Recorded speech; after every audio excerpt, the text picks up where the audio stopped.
This clip is brought to you by SaveWithConrad.com.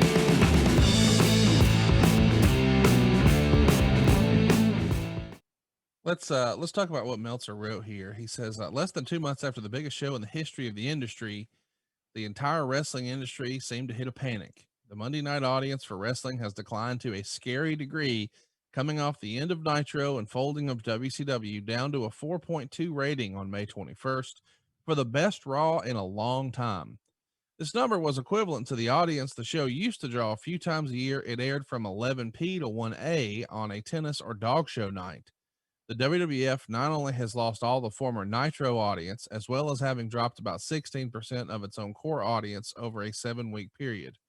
House show business, on a strong run of the past few years, have started showing more signs of weakening than in any period in the last 5 years. Moreover, never in recent years has so much been said about the boring state of the WWF, with stagnation setting in. The similarities with WCW were just too scary in an industry lacking no major league alternative. Is the Observer something that you read at the office, or did you read it at all back in 2001? It came to my home, so I would read it at home. But to say I read it religiously from cover to cover would be a lie, and I don't lie to our audience. I'd read what's applicable to us or the lead news story, something along those lines. But what happened in other areas that did not affect me and my work, I did probably peruse very often. But yeah, I got it at home, and that's where that's where I read it. I'm curious because you're head of talent relations here. You're definitely a VIP in the organization, and you're intricately aware of the finances of the company. Now it's a publicly traded company, and there's just a lot of moving parts. But I'm just curious, when you read something like this in the Observer, where it seems to spell doom and gloom. Oh my gosh, choke slam through a trash can. That ought to do it. Rhino has lost. Big Show is your winner. Are you nervous? Do you just pay it no mind? Do you think, well, he don't know what I know? What I'm seeing, we're off the track here. Um, well, Dave didn't break any new news. Right. It wasn't the fact we weren't aware of where the trends were. So I would say all he did was enlighten his audience to what he felt was a news story, and it was.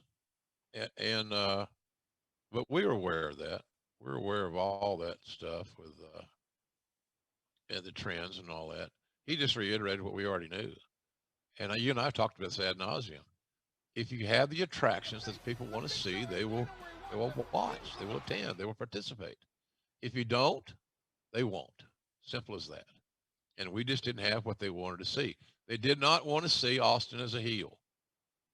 And if everybody had been more patient instead of hitting themselves in the face with their knee jerks, then we'd have got a heel ready, or baby face, ready for Steve. But it was always going to be an uphill struggle for the baby face, because quite frankly, the people have made a bigger emotional investment in Austin than his opponent until you get them over, and that takes some time. You can't say, well, it should have been done in 3 months, or what fucking damn book is that from? Right. The Internet Mark book. Well, I think in 4 months. How do you know that? You just pulling that 4 months out of your ass. How's it feel? It just doesn't make any sense. It's an individual deal. Some talents have the ability to get over in a shorter length of time than others.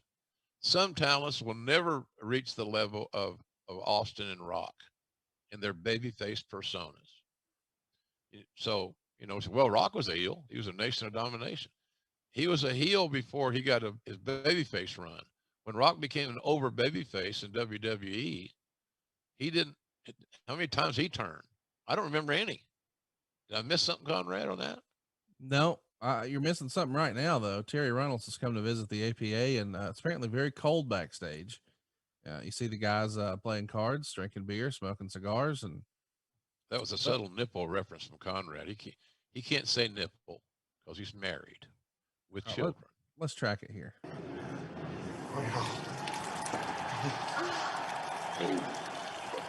That's so good. Well, just don't sit there, man. Get the woman a polar beer. Hey, some ice. A lot more So Terry just poured beer all over her white shirt with no bra, and everybody got excited. So that allowed Perry I'm Saturn, excited right now, by the way. that allowed Perry Saturn, doing his best superstar Billy Graham impression, and Dean Malenko to attack the APA. And now we see Stone Cold stomping around backstage. Let's track it and see what's going to happen here. Deborah. Deborah.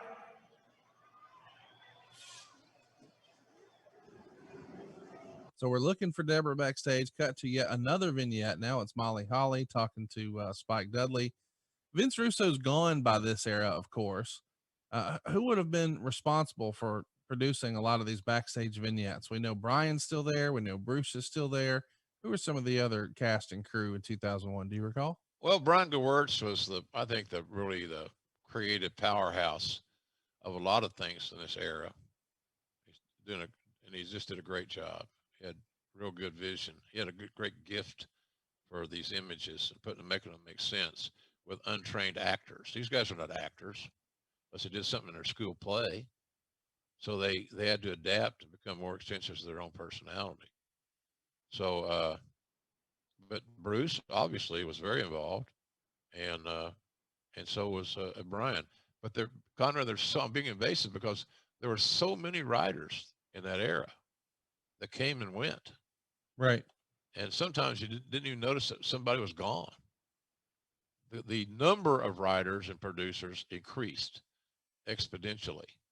And sometimes, their world didn't bring them. You'd think everybody was in the same world, that we were in the same world, but in different parts of the world. And so it just didn't, Ed Koskey was there, and Dave Kapoor. I remember those guys because they were tenured. Long timers, still long timers. Yeah, and they could talk wrestling. They had good product knowledge, in my opinion. So I spent more time with guys like that than the brand new neophyte writers who are still essentially, bad word here, marks.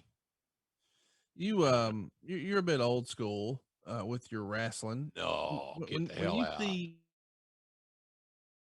scantily clad Terry Runnels pouring beer over her breasts, do you think, as a man, okay, that's pretty cool, but as a advocate of our brand, is this really what we should be doing? Did you second guess any of the over the top sexuality and content of the show at any point? Not really. I mean, I didn't like what's that? The cadaver deal, or the Triple H and the Katie Vick. That wasn't even entertaining. It wasn't funny. It served no purpose really. And I'm sure Triple H had the choice to not be involved in it. He would have chosen to not be involved in it.